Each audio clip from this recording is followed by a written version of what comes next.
नमस्कार दोस्तों, मैं हूं आपका दोस्त चेतन भोला और आप देख रहे हैं भोला मैकटेक। आज की इस वीडियो में बात करेंगे फोर व्हील मतलब चारों के चारों टायरों में जब मतलब वो चारों के चारों टायर स्टीयरेबल हो तो क्या है उसकी मैकेनिक्स, उसके बारे में सब बात करेंगे और क्या फ़ायदे हैं उसके और कैसे वो काम करता है। तो रिसेंटली मैंने एक वीडियो देखी थी जिसमें कि गाड़ी तो मुझे भी याद नहीं कौन सी थी, बट उसमें चारों के चारों टायर मूव करते थे। चारों के चारों टायरों में स्टीयरिंग लगा हुआ था और स्टेयर कर सकते थे चारों के चारों टायर से। तो उसके फ़ायदे क्या है वो मैंने सोचा कि आपको बताने चाहिए और वो कैसे काम करता है उसको बहुत अच्छे से एक्सप्लेन करूँगा। मैंने यहाँ पे वाइट बोर्ड पे भी कुछ कुछ डायग्राम बना रखे हैं तो उससे मैं समझाने की कोशिश करूँगा आपको। और सबसे पहले मैं बताता हूँ कि बेसिकली क्या होता है जब भी हम गाड़ी को अभी अभी जो मोस्ट फेमस गाड़ियाँ हैं जो कि अभी मार्केट में अवेलेबल हैं, उसमें तो सिर्फ आगे वाले टायर स्टीयरेबल होते हैं। तो आगे वाले टायर जब स्टीयरेबल होते हैं तो हमें किस किस चीज़ों का सामना करना पड़ता है आपको समझाता हूँ। एक तो मतलब हमारा जो सेंटर ऑफ रोटेशन बनता है वो पीछे वाले टायरों पे बनता है, जिस वजह से हमें गाड़ी हमेशा पीछे बैक गियर में लगानी पड़ती है। जब भी आप गाड़ी को किसी टाइट पार्किंग स्पॉट में खड़ी करनी चाहोगे तो आपको पीछे से गाड़ी बैक करके लगानी पड़ेगी। आप कभी भी देखना, आपने कभी अगर ऑब्जर्व किया हो तो गाड़ी जब भी हम पार्क करते हैं तो हमें पीछे लाके फिर पार्क करनी पड़ती है। वहीं अगर आप देखोगे अगर सीधे चलने की बात हो तो गाड़ी सारी सीधी चल रही है, उसमें कोई दिक्कत नहीं है। मैं आपको समझाना चाहता हूँ यहाँ से क्या किया है मैंने। अब देखो चारों टायर सीधे हैं तो फिर इनकी जो एक्सिस है ना वो चारों की पैरेलल, दोनों की पैरेलल है। जब जब भी एक्सिस पैरेलल होगी तो गाड़ी सीधी चलेगी, टर्न नहीं करेगी, क्योंकि इसका जो रेडियस है मतलब इसका जो पॉइंट ऑफ कांटेक्ट है वो कहीं इन्फानाइट में जाके बनेगा, वैसे बनेगा ही नहीं एक तरह से। तो वो पैरेलल है तो कभी बन नहीं सकता। ठीक है, अब अगर हम बात करते हैं टर्निंग की, जब हम गाड़ी को मोड़ना चाह रहे हैं तो हमारे आगे के टायर एक तरफ मुड़ते हैं तो इन दोनों का जो सेंटर एक्सिस है वो यहाँ खींचोगे आप, तो यहाँ पे जहाँ पीछे वाले तो हमेशा सीधे रहेंगे तो उनकी सेंटर एक्सिस ये आ गई। तो आपने जब यहाँ पे पॉइंट ऑफ कांटेक्ट बनाया इन तीनों लाइनों का इंटरसेक्शन, तो इस पॉइंट ऑफ कांटेक्ट से ऐसे घूमेगी गाड़ी, समझ रहे हो? इस तरह से गाड़ी घूमेगी, टर्न ऐसे करेगी गाड़ी। ठीक है, यहाँ पे सेंटर एक्सिस रहेगा। तो जब भी आप देखोगे गाड़ी को पार्क करने के लिए आपको इसी तरह से पार्क करनी पड़ेगी। अब ऑल व्हील स्टीयरिंग का फ़ायदा क्या है, क्यों हमें ज़रूरत पड़ी ऑल व्हील स्टीयरिंग की, वो बताता हूँ। क्या होता है कि अब हमें टाइट पार्किंग स्पेसेस में, क्योंकि आप जितना भी घुमा लो इसकी एक लिमिट है कि ये यहाँ पे ही बनेगा, इस वाली एक्सिस पे ही बनेगा और एक लिमिट रहेगी, इसको आप बहुत ज़्यादा नहीं घुमा सकते। ठीक है, इन दोनों स्टीयरिंग को बहुत ज़्यादा नहीं घुमा सकते। तो आपकी यहाँ पे एक रेडियस बनेगा, टर्निंग रेडियस जो इसे बोलते हैं। जो टर्निंग रेडियस है इसकी एक लिमिट है, उससे ज़्यादा उससे कम टर्निंग रेडियस आप ले नहीं सकते। तो इस वजह से हमें क्या किया, हमने दोनों टायरों को स्टीयर कर दिया। अब आप देखो इन दोनों टायरों को, अगर एक को लेफ्ट साइड घुमाया तो पीछे वाले को राइट साइड घुमा दिया। इससे क्या हुआ, जो यहाँ पे इंटरसेक्शन पॉइंट बन रहा था वो अब यहाँ बन जाएगा, इन दोनों के बीच में बन जाएगा।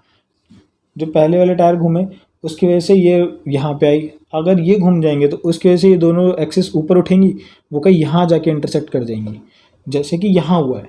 ठीक है, अब इसका जो आपका ये हो गया टर्निंग रेडियस वो यहाँ पे हो गया सेंटर में, एक तो व्हीकल के सेंटर में हो गया और दूसरी बात ये रेडियस भी बहुत कम हो जाता है।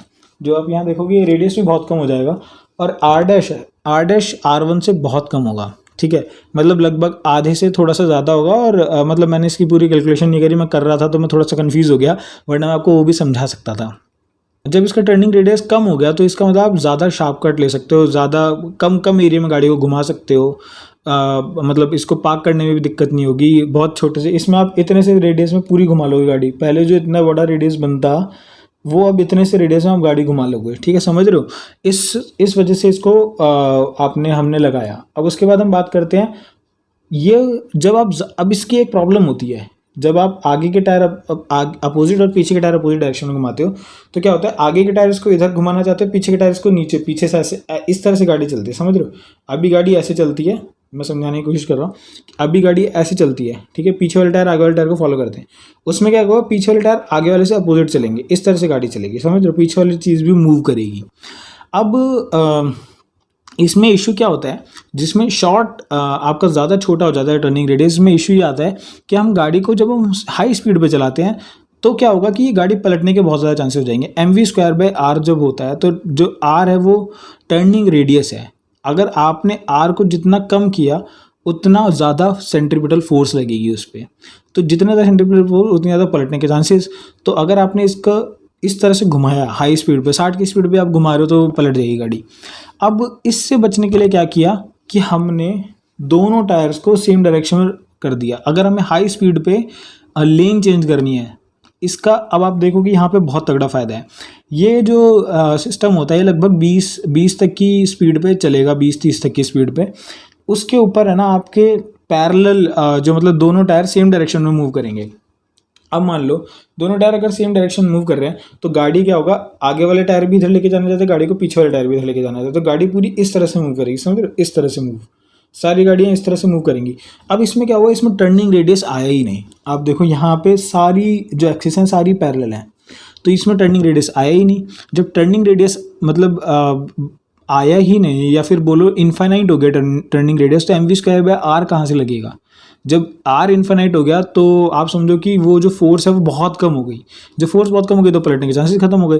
तो जब हाई स्पीड पे आप लेन चेंज करने की कोशिश करते हो तो आपका ये वाला मोड चालू हो जाएगा, उससे आपकी गाड़ी इस तरह से स्लाइड करती हुई ओवरटेक कर सकती है या फिर लेन चेंज कर सकती है, जो भी कर सकती है। तो इसका फ़ायदा ये है कि ऑल व्हील स्टीयरिंग में अगर आप लो स्पीड पे चल रहे हो तो आपको ज़्यादा टर्निंग रेडियस मिलता है, अगर आप हाई स्पीड पे चल रहे हो तो आपको ज़्यादा स्टेबिलिटी मिलती है, आपकी गाड़ी घूमेगी। मतलब यूजुअली क्या होता है, मैं आपको बताता हूँ, एक मेरा एग्जांपल है कि हम लोग मेरे कॉलेज फ्रेंड्स और हम लोग कहीं जा रहे थे, तब हमारा एक एक्सीडेंट हुआ था। वो एक्सीडेंट इसी वजह से हुआ था क्योंकि उसने टर्निंग रेडियस उसने ज़्यादा शार्प कट ले लिया, जिसकी वजह से गाड़ी इम्बैलेंस हो गई और पलट गई। तो अगर आपका ये वाला स्टीयरिंग रहता है तो कभी भी नहीं पलटेगी, क्योंकि वो गाड़ी इस तरह से स्लाइड कर जाएगी, बहुत आसानी से कट लेने में बहुत आसानी हो जाएगी आपको हाई स्पीड पे। तो उम्मीद करता हूँ वीडियो अच्छी लगी होगी ऑल व्हील स्टीयरिंग के बारे में, मतलब ऑल व्हील स्टीयरिंग ही मैंने इसको नाम दिया है अभी।